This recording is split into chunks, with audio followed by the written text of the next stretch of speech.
Bonjour à tous, Pâques approche et je viens vous dire quelques mots à cette occasion.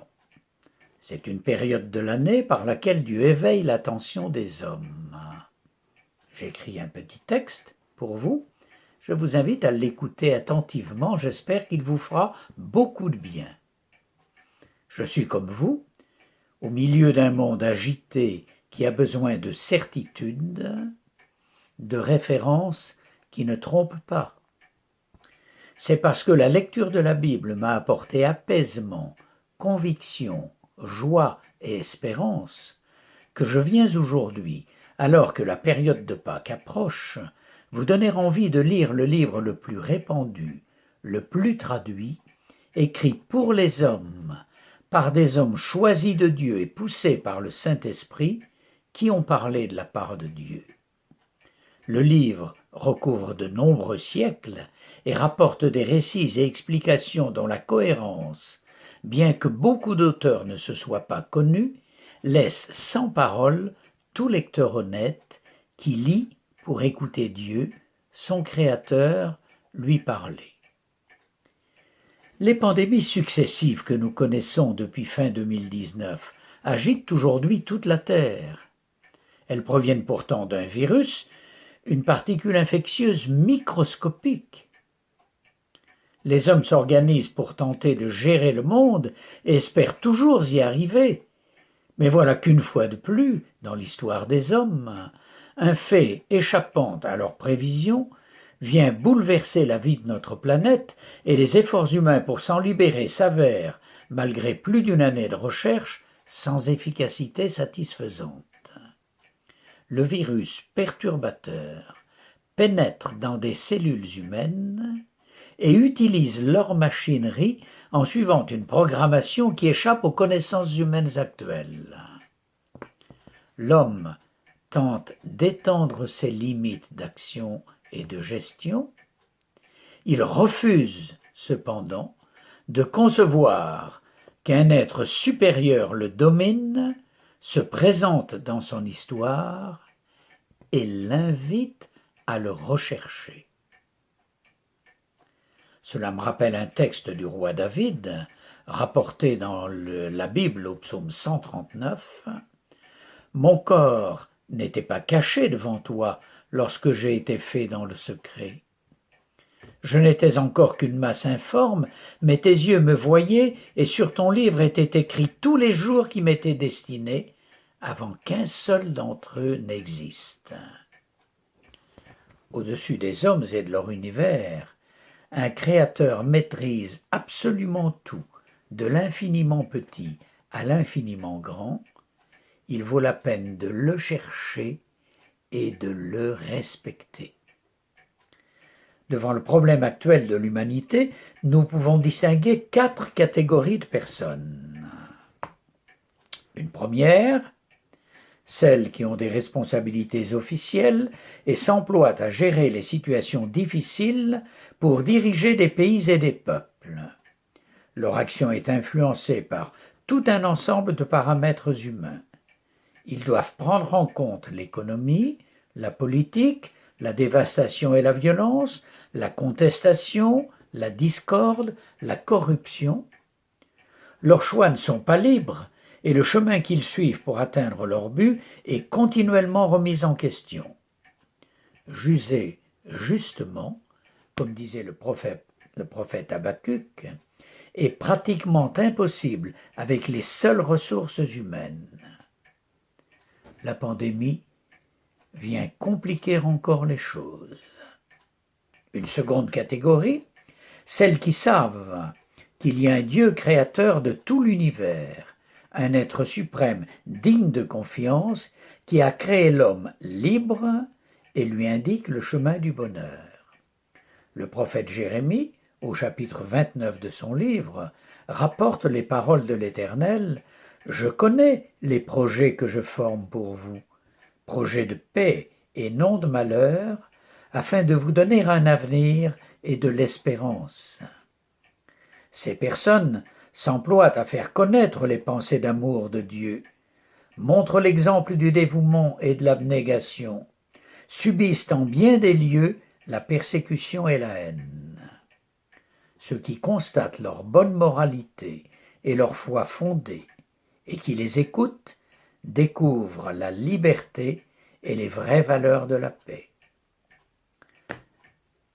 Troisième catégorie,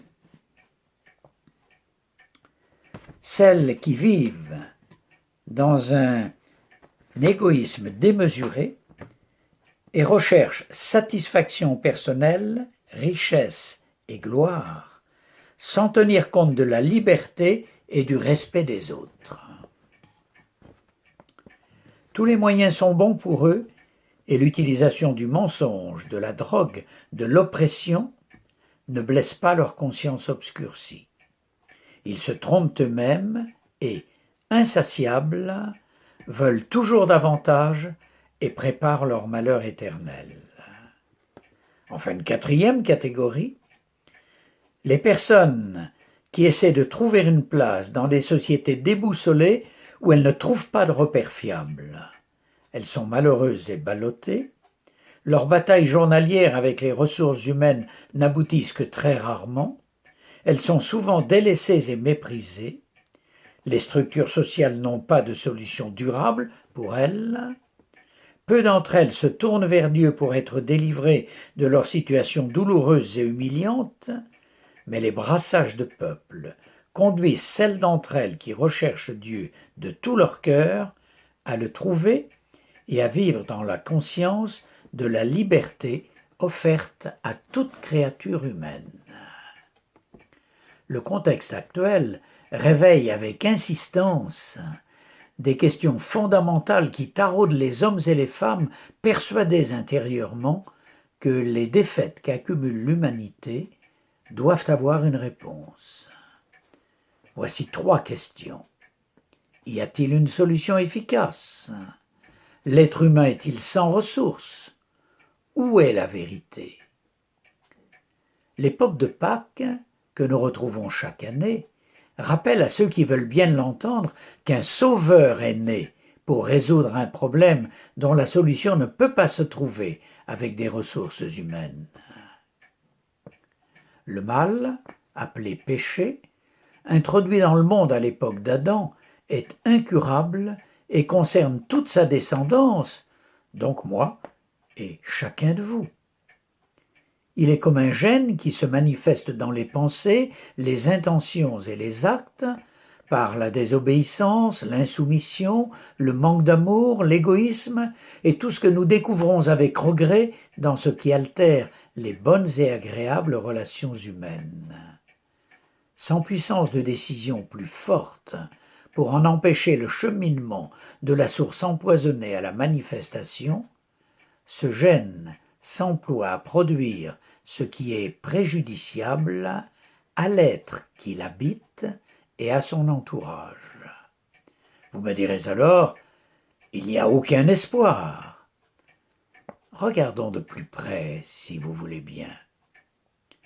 À l'époque de Noël, en France et dans de nombreux pays, nous rappelons une naissance, celle de Jésus, Emmanuel, qui signifie Dieu avec nous.